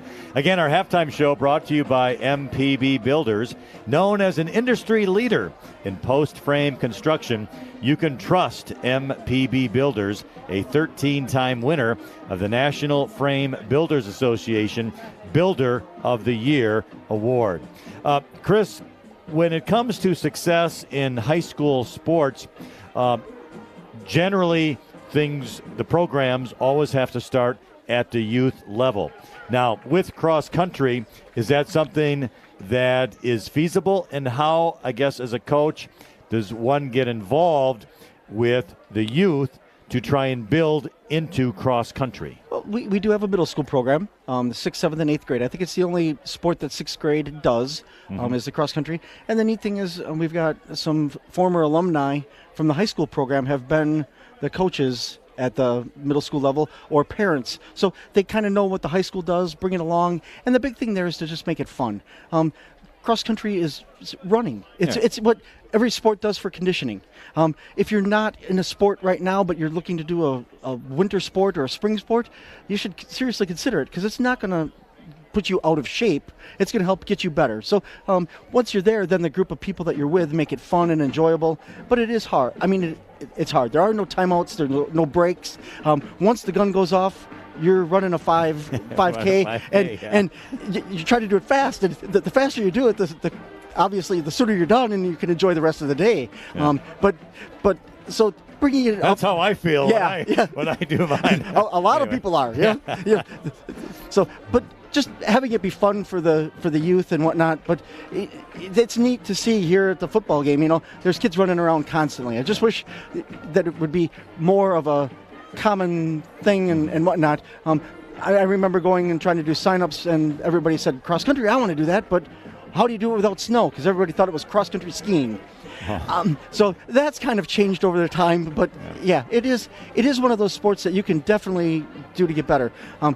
Obviously, you mentioned I'm the head track coach as well, and we have people that come out and run cross country that are sprinters that never run more than a 2 or 400 in the spring, and everybody has the conception that, well, if I run cross, I've got to do the distance in the spring, and I don't like to run all that, and that's not the case at all.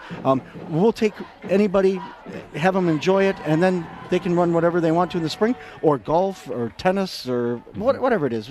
We've had lots of great teams in cross where when we get to the track season, none of them ran track. So it's definitely just a different sport to try to get in shape for maybe the sport you really love. You know, one thing that is always concerning to parents and, I guess, student athletes, participants, are injuries.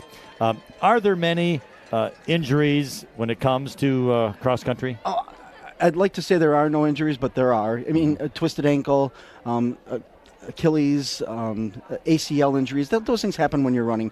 And I wish I could say that we didn't have any concussions, but a lot of times before practice, the kids are throwing the football around or playing around and screwing, and we ended up with concussions as well. So I can't even say it's free there, but that's few and far between. Yeah. But yeah, it is somewhat injury free, and it's another, like I said, it's another one of those that the more sports you do, a three-sport athlete has less chance of being injured in any of their sports because they're using different muscle groups and different things all the way through, and they're conditioned to do the best they can in all of the sports rather than just focusing and working the same muscle groups all the time. Okay, tell us now what's happening tomorrow in Rippon then. Well, tomorrow, obviously, I've heard several times we've got Septemberfest downtown. Yep. So we'll try to get to that after the meet. But then there is the 12-team Chris Greening invite up at Barlow Park. First race is at 10 o'clock, the boys.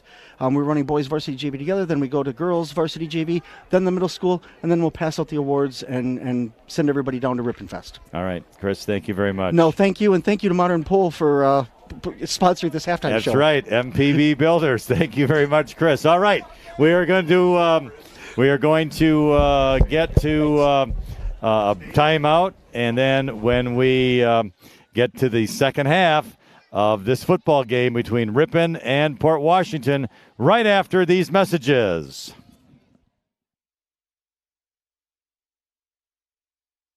Friendly service, competitive pricing.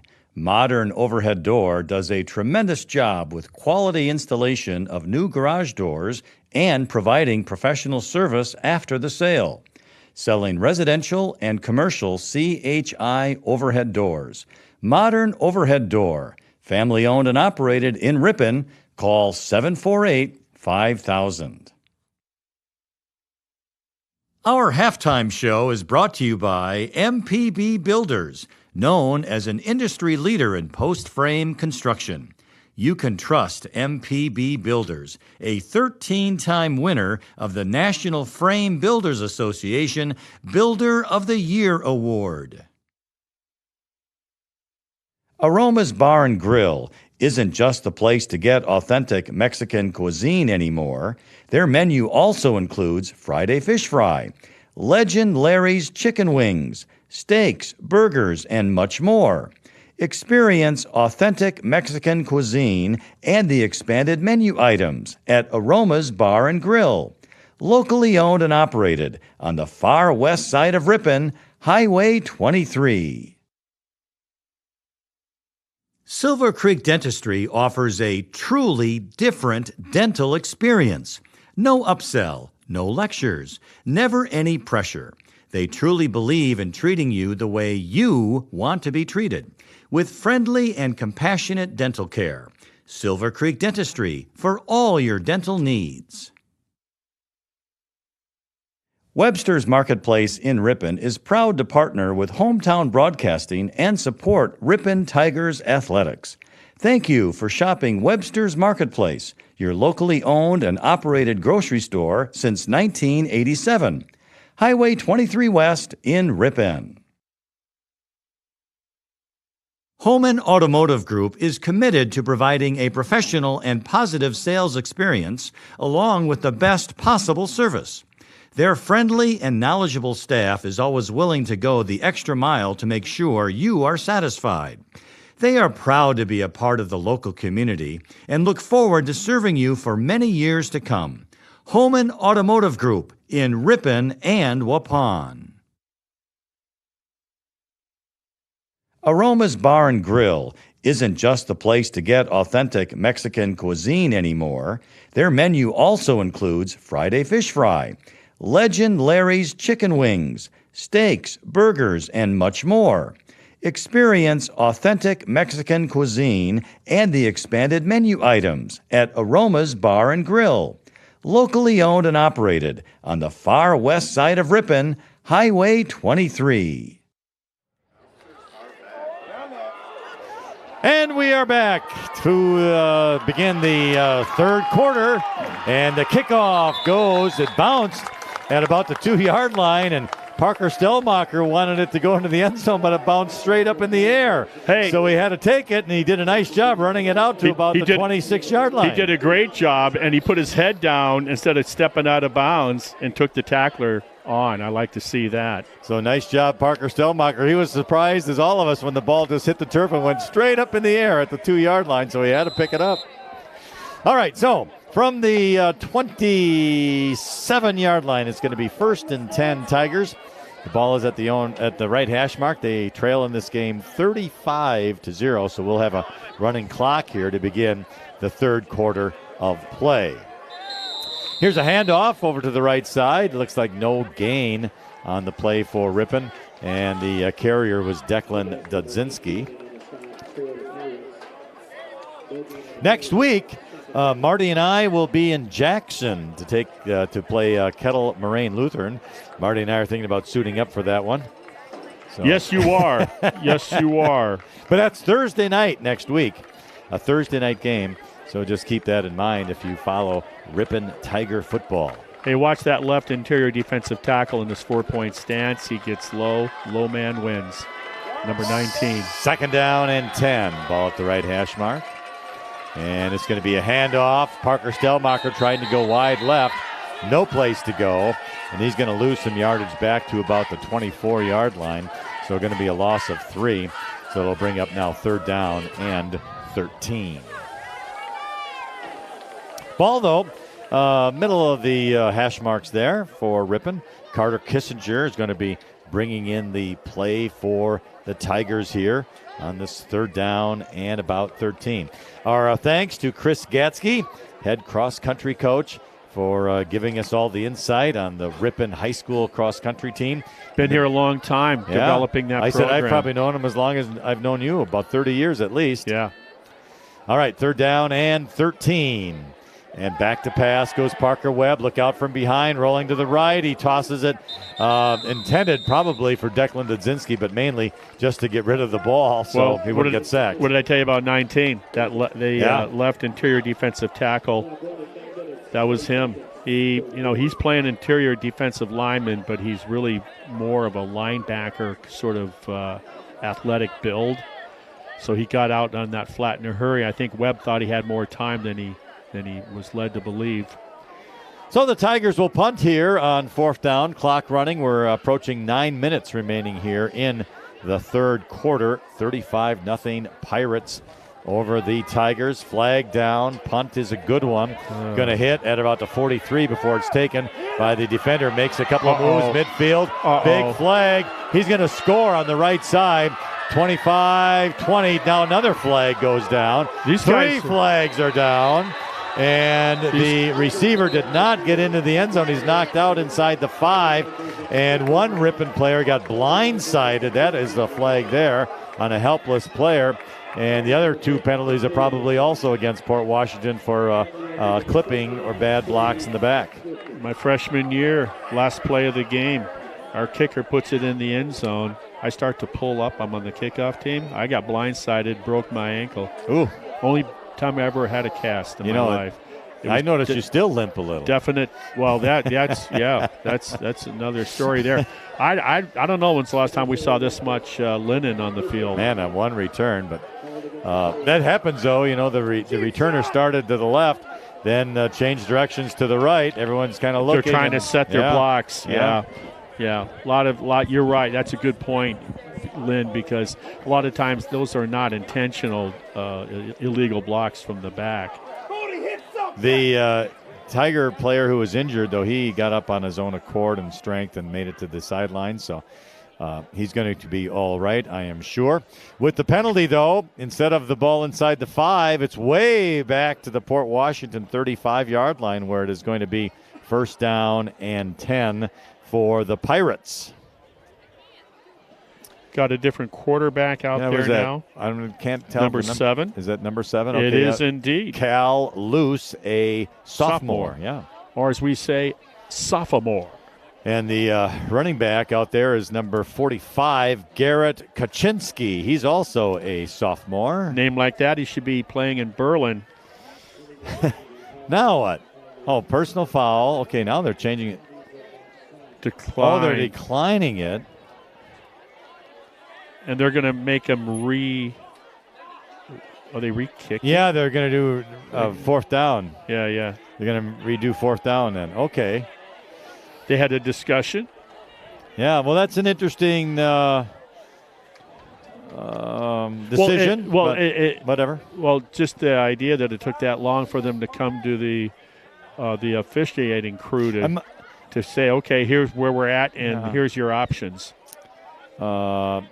Unsure why the declination on that, because it would be at the 35-yard line, and I can't imagine that Port Washington will have worse field position. And Rippon wants to do a better job. You need more hang time on these punts. Well, let's see. Because they're direct shots, and the punter's getting that ball or punt return man getting it way too quick. All right, so here comes the punt. This time it hits at midfield. And it's touched by Rippon. Yeah, Rippon touched it at about midfield. Now, they should bring it back to where it was touched by Rippon. Let's see what they do. So it was touched at around the 49-yard line, but they're going to bring it back to the 44. It should go back, but it should be interesting. They should have it at about the 46, 47. Anyway, all right, that's where they'll take over. Yeah, 1st and 10 at their own 44-yard line for the Port Washington Pirates. Cal Luce is the quarterback. As we mentioned earlier, he's out of the shotgun for the Pirates. He hands off to the running back. 45, close to midfield. Another flag comes flying in there. That's probably for a hold. And the running back, as mentioned as well, was Garrett Kaczynski. And, of course, even with the penalty, everything keeps ticking. We're already down below 5 minutes left in the third. It seems like we just started the second half. Yeah. So the game's gotten sloppy. And, by the way, that running back that you just said, 45. Kaczynski, 45, yeah, he's just a sophomore. He's built more like a senior, though. He's thick. Yeah, good-sized kid. A lot thicker than Niemeyer, it seems. Good-sized kid. All right, holding penalty puts them back 10 to the 34. Now 1st down and 20 for Port Washington. Well, they ran that play before where they faked left and then screened right. Out of the shotgun. Going to be a handoff to the running back trying to get to the left side. 35. There's Declan Dudzinski making the tackle on the running back. This time, Dakota Kitzman. He's a senior. Let me tell you, some of those tackles hurt too, and he's feeling it right now, Dudzinski. But he's got a lot of heart, sticks his nose in there. Lousy pursuit angles by the first two defensive players by Rippon. You have to take correct pursuit angles, and way behind. Yeah, say what you will about Dudzinski at only 155 pounds, but he's a baller. Yeah, he's got heart. He's a baller, no doubt. All right, so a gain of 9, 2nd down, 11. Back to pass, Port Washington, and the quarterback is going to keep it. 45 Good to the hit. 47. Nice hit out there by Rippon's Caden Pear. Yeah, number 30. Yeah. And the play does gain about 4 yards out to the 47, but it also brings up 3rd down. Sometimes when you get your fanny kicked like this, it makes you ornery. You get a little ornery, and you want your defensive guys ornery. So from the 47, it is going to be check that 3rd down and 7 for the Pirates. Pulling it right. Hand off to the running back, right side, midfield. He's not going to get to the 1st down because Parker Stelmacher stopped him and wouldn't let him go any further. So it's going to bring up 4th down and about 2. Yeah. Looked like me trying to run after a couple of our toddler grandchildren and trying to reach them and hang on. Well, it's going to be 4th and 1 now as the official gave them a bit of a generous spot at the 47 now of Rippon. Yeah. 4th down, 1. Yeah, I think it was about right. Maybe maybe a little half yard more, but yeah. Can they stop them? Okay, now a player just ran onto the field for Port Washington to make sure they have 11 out there. I got to believe this will be a run play for sure, huh? Nope, they're punting the ball. They're in punt formation. I'll be darned. And it's a nice punt. Yeah, good hang time. And it was flubbed, unfortunately, by the receiver. However, he recovers his own fumble, and now a flag on the play. Looks like Port Washington may be doing a little unsportsmanlike conduct. Yeah, he muffed the punt. You can't advance it if he even would have been in a position to do so. And I didn't see my eyes were on the football. Yeah, and he pushed a Rippon kid down after the whistle. Yeah. And so that's going to tack on 15, so that's good for the Tigers. Hey, elsewhere around the conference tonight, Kewaskum's at Plymouth. KML, the game of the week. We said it last week with Berlin. Well, we think it's Berlin again. KML at Berlin. And then Waupun is at Sheboygan Falls. That's what's going on tonight. From the 28-yard line, 1st and 10 for the Tigers. Webb hands it off to Stellmacher, trying to go left, but nothing there once again. And this is going to be a loss of about 3 yards back to the 25 to bring up 2nd and 13. I'd rather get stuffed inside the tackles than these long developing runs to the edge that they're getting their legs taken out and losing yards almost every time they try to run wide, I should say. Yeah, so we're now at 40 seconds remaining here in the third quarter. Score hasn't changed, still 35-0 Port Washington. 3rd and long for the Tigers. Wow, Roby. And it's going to be a pitch here to Declan Dudzinski, right side. He's going to get out of bounds. And he does get some positive yardage, though. I think he crossed the 30, maybe to the 31 on 2nd down and 12. Roby missed his block. He went after the guy, so all he had to do was sidestep him. You don't do that. You kind of let him come towards you because he's going to be coming towards the ball, and then you make your block on him. That's something he needs to learn. And that's going to end the third quarter of play with our score. The Port Washington Pirates 35, the Rippon Tigers 0. And we'll be back with the start of the fourth quarter right after these messages.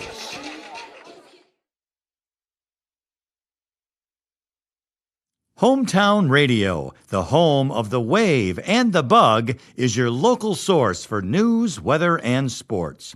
Tune in to WRPN 93.1 FM and AM 1600 and team up every weekday morning with Bob Nelson to find out what's happening in your area. Aroma's Bar and Grill has authentic Mexican cuisine, mouth-watering steak, seafood, chicken, and vegetarian dishes cooked up with a delicious blend of spices and years of experience.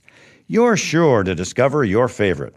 Locally owned and operated on the far west side of Rippon, Highway 23. And we're back at Ingalls Field as we begin the fourth quarter on a beautiful Friday night for high school football. It's all Port Washington here this evening as the Pirates lead 35-0. We've had a running clock on the WIAA mercy rule since about 5 minutes to go in the second quarter. The ball's at the 29, and it was a gain of 1. No, I checked that back. It was a gain of about 4 for Stellmacher to make it 3rd and 9 as we begin quarter number 4. Webb back to pass. Look out, He's look going to out. get sacked. Back at the 23-yard line. There was just nobody to pass to, and he hung on to the ball and sacked back, as I said, at the 24. That'll bring up 4th down for Rippon.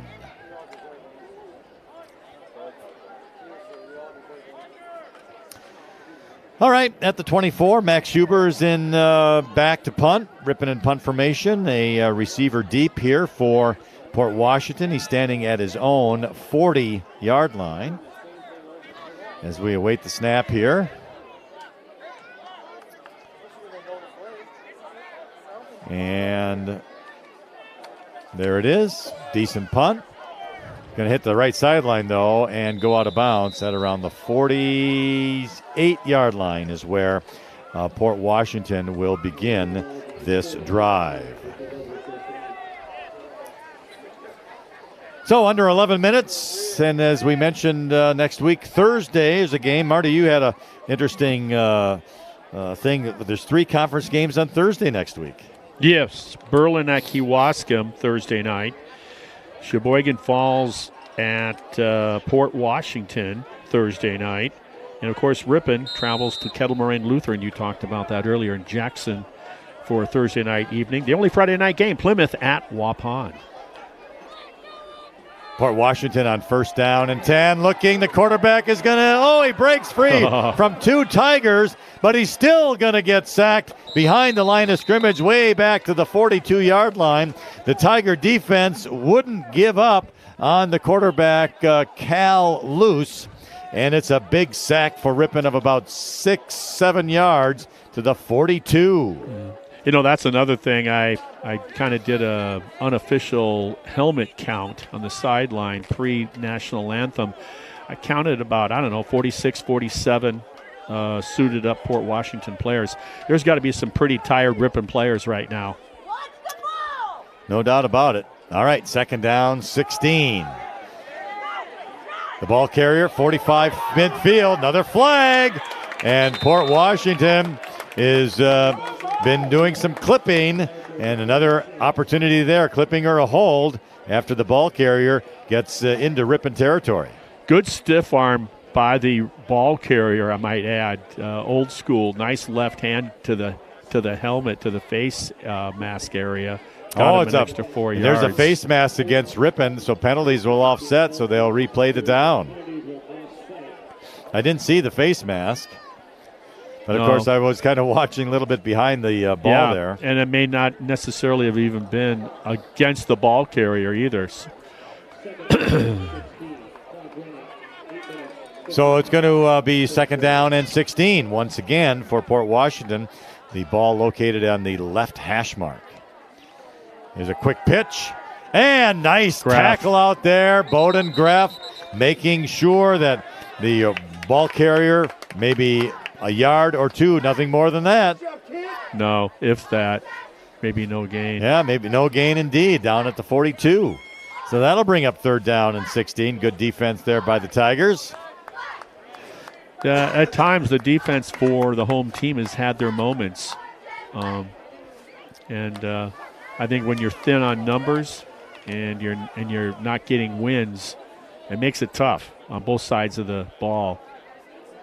And I think the defense at times has shown some really good toughness, a couple of series. All right, third down, 16. Back to pass, the quarterback. Going to look to the left, throws, incomplete through the hands of the receiver, Landon Jankowski. Good coverage, though, for Rippon. Would have been a first down regardless, so that'll bring up fourth down. I was going to say the quarterback rolls to the right. He's the southpaw, so that was pretty tough.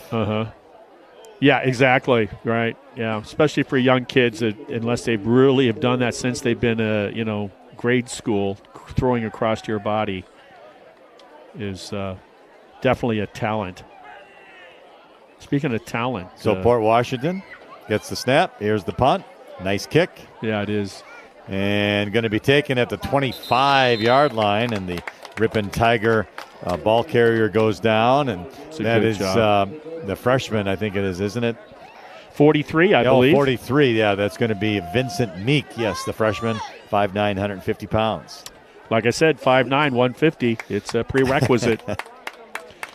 I say that, of course, jokingly, but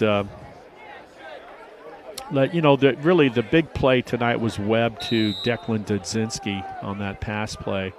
And other than that, they've really struggled trying to get that ball moving, It'd be nice if they could finish up with something here in a positive note. From the 27, first and 10 for the Tigers. There's a handoff right up the middle, and Port Washington was ready for it. Looks like it's going to be a loss of about 1 to the running back for Rippon, which I think was I'm not sure. I don't know if that was Dudzinski or not. Port Washington has been ready for a lot of plays tonight. And I mean, really, no signs of weakness. You know, they've taken away the edge immediately. You just saw what they did up inside the A gap and up the middle. All right.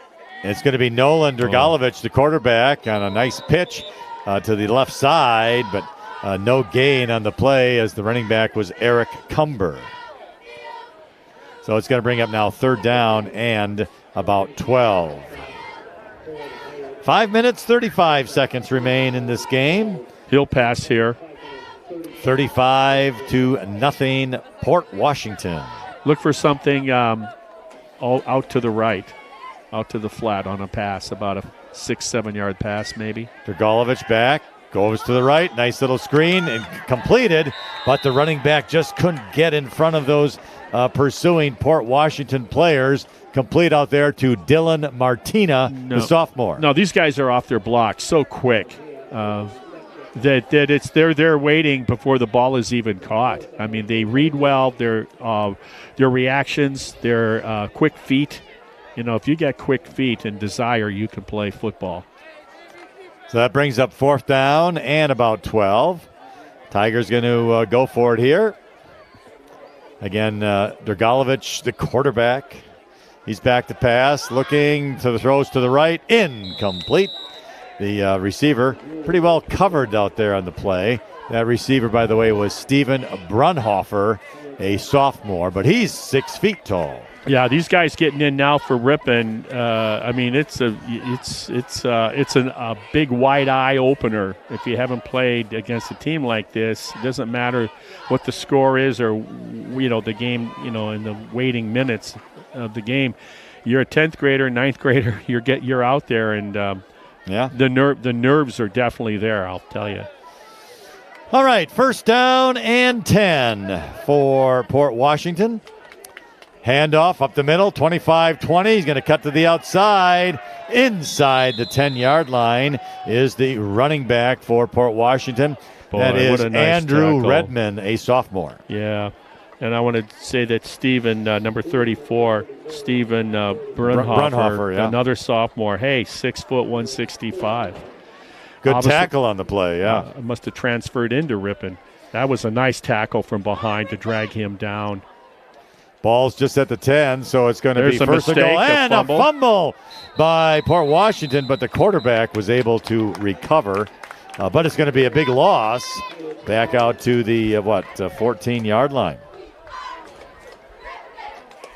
So now it's goal to go from the 14 and 2nd down. 3 minutes left and ticking. Can Rippon hold on and keep them out? And, the fact that they haven't scored here in the second half, that's something you can hang your hat on if you can make that a reality, if you're Rippon. Now a flag. Boy, it's thrown in the defensive backfield, which makes you think it's defense against Rippon, a mistake against Rippon. Didn't see it. So it's a penalty against Rippon. And I'm afraid I don't recall the signal on that. In fact, that'd be a good thing to have up here in the booth. It would, wouldn't it? Yeah. Well, anyway, it's 5 yards to the about 9-yard line, 2nd down and goal. Here's the quarterback, gets a direct snap. Left side, 5 and end zone touchdown. The quarterback was number 42, Grant Esslinger, a sophomore, and he got that direct snap, took off to the left, and scores the touchdown for the Pirates. They run hard, they play hard, they expect to win. So that'll change the score here, and Port Washington is going to do a point after touchdown kick. We've seen enough of this guy tonight. Rippon jumps off sides. And so Port Washington will have to line up to do the kickoff one more time. The point after touchdown one more time. Move up 1.5 yards. Minute 20 remaining in the game.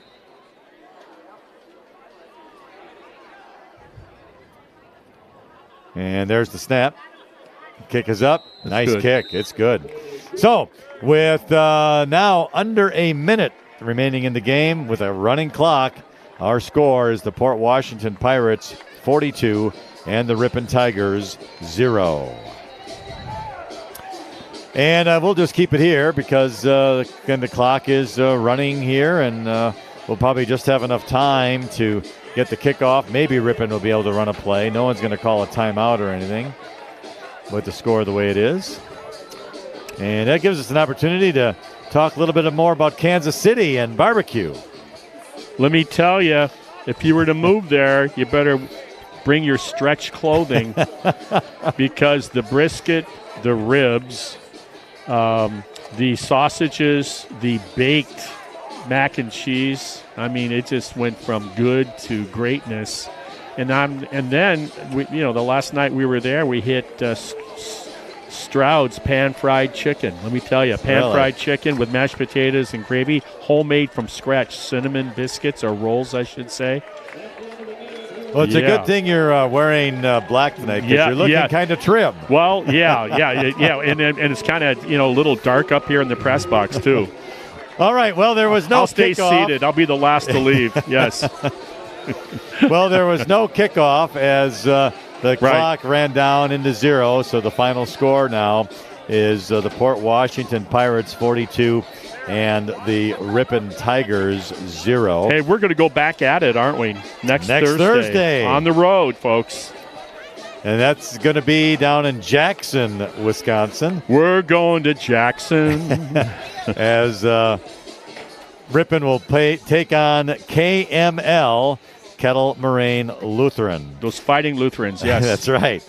The again, final score 42-0 Port Washington. We want to thank all of our sponsors who have made our broadcast possible tonight, and they include Ace Hardware, Pregame Show, Brewer Heating, Diedrich Insurance, Schmidt Lumber, Webster's Marketplace, Walsworth Printing, Modern Overhead Door, our halftime sponsor, Modern Pole Builders, Aroma's Restaurant, Rippon School District, Fusion Heating and Cooling, the Homan Automotive Group, Rural Mutual Insurance, Alliance Laundry Systems, Silver Creek Dentistry, Sensational Smiles Orthodontics, The Wave 93.1 FM and AM 1600 WRPN, and of course, the Rippon Channel.